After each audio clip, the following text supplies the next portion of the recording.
Welcome to my channel. आज मैं आपके साथ शेयर करूंगी अफोर्डेबल ग्रूमिंग टिप्स जिनको जानने के बाद आपको कभी भी सैलून विजिट नहीं करना पड़ेगा। इस वीडियो में मैं आपके साथ hair care, body care, skin care, hand and feet care, hair को रिमूव करने और स्टाइलिंग के हवाले से टिप्स को शेयर करूंगी। उससे पहले चैनल को सब्सक्राइब कर लें। Let's start the video. तो सबसे पहले मैं यहाँ पे शुरू करूँगी हैंड एंड फीट केयर से। तो सबसे पहला स्टेप जो मैं करने वाली हूँ वो है स्क्रबिंग। स्क्रबिंग के लिए मैंने सैयद गनी का एप्रिकॉट स्क्रब लिया है। ये हैंड एंड बॉडी दोनों के लिए इफ़ेक्टिव है। इसको यूज़ करने से आपकी बॉडी क्लीन, मॉइस्चराइज और ब्राइट हो जाएगी। जब भी आपके पास टाइम कम होता है तो आप इस तरह से जो मार्केट में अवेलेबल स्क्रब हैं उनको यूज़ कर सकते हैं। इसके अलावा मैं आपके साथ एक ऐसा स्क्रब शेयर करूंगी जो कि आप घर पर बना सकते हैं और वो इससे कई गुना ज़्यादा इफ़ेक्टिव होगा और अच्छे रिजल्ट्स आपको देगा।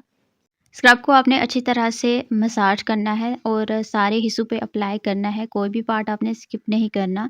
स्क्रबिंग डार्कनेस और डेड स्किन को रिमूव करने में मदद करती है और इसके अलावा ये आपके हैंड और फीट की स्किन को नरम और मुलायम करने में भी मदद करती है। स्क्रब को आप किसी भी बॉडी पार्ट पर अप्लाई कर सकते हैं और वहाँ से डेड स्किन को रिमूव कर सकते हैं। स्क्रब को आप घर पर भी बना सकते हैं। ये वो स्क्रब है जो कि मैंने अभी घर पर बनाया है और ये बहुत ज़्यादा इफ़ेक्टिव है। इसको बनाने के लिए आपने चावलों को ग्राइंड कर लेना है, उसमें बेसन, लेमन और कच्चे दूध को डाल के मिक्स कर लेना है। इस तरह से ये पेस्ट बन जाएगा। इस पेस्ट को भी आप बॉडी के किसी भी पार्ट पे अप्लाई कर सकते हैं। जहाँ से भी आपने डेड स्किन को रिमूव करना है वहाँ पे आपने इसको अप्लाई करना है। जेंटली इस पेस्ट का मसाज करना है। थोड़ी देर आपने इसको ड्राई होने देना है। जब ये ड्राई हो जाएगा आपने इसको वॉश कर लेना है। इसके बाद आप एक विजिबल डिफरेंस देखेंगे। जहाँ पे आपने ये वाला स्क्रब अप्लाई किया है, ना सिर्फ वहाँ से आपकी डेड स्किन रिमूव हो जाएगी, अगर डार्कनिंग का इशू है वो भी लाइट हो जाएगा और एक ब्राइटनिंग इफ़ेक्ट जो है वो उस एरिया पे आ जाएगा। इस स्क्रब को आपने घर पर बना के ज़रूर ट्राई करना है और कमेंट करके मुझे बताना है कि ये वाला स्क्रब आपको कैसा लगा। अब बारी आती है D10 मास्क बनाने की। तो इसके लिए आपको चाहिए बेसन, लेमन मैंने हाफ़ लिया है। इसको अच्छी तरह से आपने निचोड़ लेना है और साथ में आपने टमाटर लेना है। टमाटर में भी आपने सिर्फ टमाटर का जूस लेना है। साथ आपने आधा चम्मच हल्दी का ले लेना है और साथ में दही ऐड कर देना है। पेस्ट जो है वो मेरे पास रेडी हो चुका है। अब जो लेमन मैंने यूज़ किया था उसी लेमन को मैं लूँगी और उसी की मदद से मैं इस पेस्ट को अप्लाई करूँगी। आपने भी इसी तरह से इसको अप्लाई करना है। ये paste one of the best paste है जो कि आपकी स्किन से टैन को रिमूव करने में हेल्प करता है। ना सिर्फ ये टैन को रिमूव करता है बल्कि अगर आपकी कहीं पे भी डार्कनिंग का इशू है, जैसे कि नेक के अराउंड अक्सर स्किन डार्क हो जाती है, आप वहाँ पे इसको अप्लाई कर सकते हैं। एल्बोज़ डार्क है उसके लिए यूज़ कर सकते हैं। नीज़ डार्क हैं उसके लिए यूज़ कर सकते हैं। अगर आपके फीट जो हैं वो वहाँ पे जूतियों के निशान पड़ चुके हैं उसके लिए भी आप इस मास्क को यूज़ कर सकते हैं। ये भी 100% आपको अच्छे रिजल्ट देगा। अप्लाई करने के बाद आपने इसको ड्राई होने देना है। जब ये ड्राई हो जाएगा तो जेंटली मसाज करके मास्क को रिमूव कर लेना है और वॉश कर लें। वॉश करने पर ही आप विजिबल डिफरेंस नोट करेंगे और अगर आप इसको मुसलसल इस्तेमाल करते रहते हैं तो जहाँ पे भी आपकी स्किन डार्क है, डार्कनिंग का इशू है, वो आपका सॉल्व हो जाएगा। इसके बाद ड्राइनेस से बचने के लिए आप मेक श्योर करें कि आप कोई भी अच्छा सा मॉइस्चराइजिंग लोशन अप्लाई करें ताकि स्किन आपकी मॉइस्चराइज रहे, ड्राई ना हो। एक्स्ट्रा हेयर को रिमूव करने के लिए आपको वैक्सिंग करनी चाहिए और वैक्सिंग के लिए आपको सैलून जाने की ज़रूरत नहीं है क्योंकि आप बड़ी आसानी से घर पर वैक्स के ज़रिए से हेयर को रिमूव कर सकते हैं। मार्केट में कई तरह की वैक्स अवेलेबल होती है जैसे कि hot wax, bean wax, finger wax और इस तरह की कोल्ड वैक्स। अगर आप बिगनर हैं और हेयर को रिमूव करना चाहते हैं तो मैं सजेस्ट करूंगी कि आप इस तरह की कोल्ड वैक्स से शुरुआत करें क्योंकि हॉट वैक्स और बीन वैक्स में आपको टेम्परेचर को मैनेज करना पड़ता है। अगर आप वो सही तरीके से नहीं करते तो आपकी स्किन जल सकती है।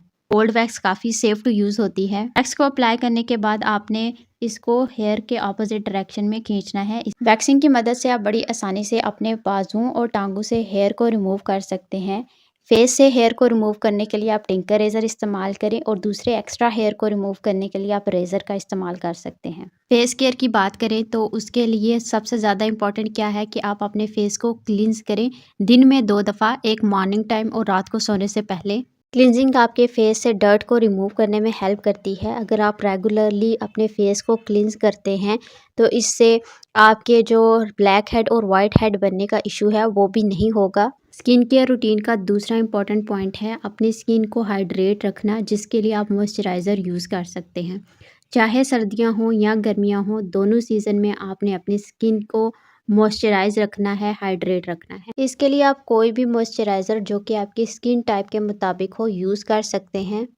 अगर आप अपनी स्किन को हाइड्रेट और मॉइस्चराइज रखते हैं तो ये यूथफुल रहती है, प्लम्प रहती है और ये ब्राइट भी रहती है। मॉइस्चराइज़र यूज़ नहीं करते तो आपकी स्किन ड्राई हो जाएगी और उसका बैरियर डिस्टर्ब हो जाएगा, जिसकी वजह से आपको बहुत सारे स्किन से रिलेटेड इश्यूज़ को फेस करना पड़ेगा। मॉइस्चराइज़र यूज़ करने के लिए कोई भी एज लिमिट नहीं रिक्वायर्ड। आप किसी भी एज में हैं, आप मॉइस्चराइज़र को यूज़ कर सकते हैं।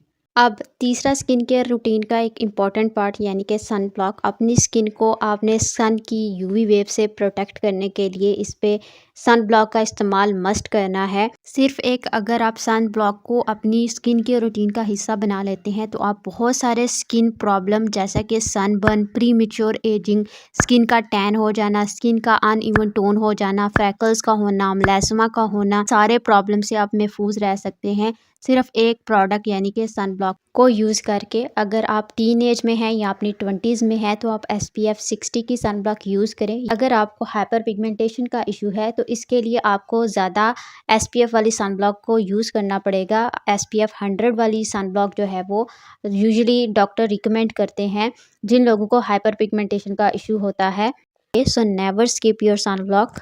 स्किन केयर रूटीन का फोर्थ पार्ट यानी कि आई क्रीम को यूज़ करना, ये वाला पार्ट टोटली ऑप्शनल है। अगर आपको डार्क सर्कल्स का इशू है तो अपनी आइज़ के अराउंड आप कोई भी अच्छी सी आई क्रीम यूज़ कर सकते हैं। ये काफ़ी हद तक आपके डार्क सर्कल्स को लाइट करने में हेल्प करती है और अगर आपके आइज़ के अराउंड रिंकल्स हैं तो उनको भी कम करने में मदद करती हैं। Again it is totally optional. अगर आपको यूज़ करना है तो आप इसको यूज़ कर सकते हैं, स्किप करना है तो आप इस पार्ट को स्किप भी कर सकते हैं। हैंड, फीट और फेस के साथ साथ इट इज़ वेरी इंपॉर्टेंट कि लिप्स भी आपके जूसी और प्लम्प दिखें, तो उसके लिए आप लिप बाम यूज़ कर सकते हैं। वैसलीन होती है उसको आप यूज़ कर सकते हैं, लिप टिंट को यूज़ कर सकते हैं। मैं यूजुअली इस लिप बाम को कैरी करना पसंद करती हूँ क्योंकि ये काफ़ी ट्रैवल फ्रेंडली होता है। ये पिंक कलर में लिप ग्लॉस, ये भी काफ़ी ट्रैवल फ्रेंडली है। आप इजीली इसको कहीं पे भी कैरी कर सकते हैं। इसका शेड भी नेचुरल है तो आप इसको डेली वेयर में भी इजीली अपने लिप्स के ऊपर अप्लाई कर सकते हैं और ये लिप्स को बहुत ही प्यारी सी नेचुरल शाइन दे देता है। अब बारी आती है हेयर केयर की। तो हेयर के लिए ये 2 ऑयल मैं आपको बताने लगी हूँ जो कि आप अपने घर पे बना सकते हैं। एक कोकोनट अनियन ऑयल है और दूसरा सरसों और अनियन ऑयल है। आप इनको इस्तेमाल करना शुरू करें। इससे आपके हेयर में जो भी प्रॉब्लम है, हेयर फॉल का इशू है, हेयर पतले हैं, हेयर की ग्रोथ अच्छी नहीं होती, तो सिर्फ इन ऑयल्स को लगाना शुरू करें तो ये आपके सारे प्रॉब्लम सॉल्व हो जाएंगे और आपके बाल भी घने, लंबे और खूबसूरत हो जाएंगे। अगर ज्वेलरी की बात करें तो ये टोटली मुझे लगता है कि पर्सनल चॉइस होती है। डेली रूटीन में तो आपको सिंपल सिंपल ज्वेलरी पहननी चाहिए, लेकिन अगर कोई खास फंक्शन है जैसे कि शादी है, कोई पार्टी वगैरह है, तो वहाँ पे अगर आप हैवी ज्वेलरी कैरी करते हैं तो वो बहुत प्यारी लगती है। खास तौर पे अगर आपका ड्रेस सिंपल है और उसके ऊपर आप थोड़ी सी हैवी ज्वेलरी पहनते हो तो बहुत ही प्यारा सा और एलिगेंट सा एक आपका लुक तैयार होता है। अगर आपको आज का वीडियो अच्छा लगा है तो चैनल को सब्सक्राइब कर दें।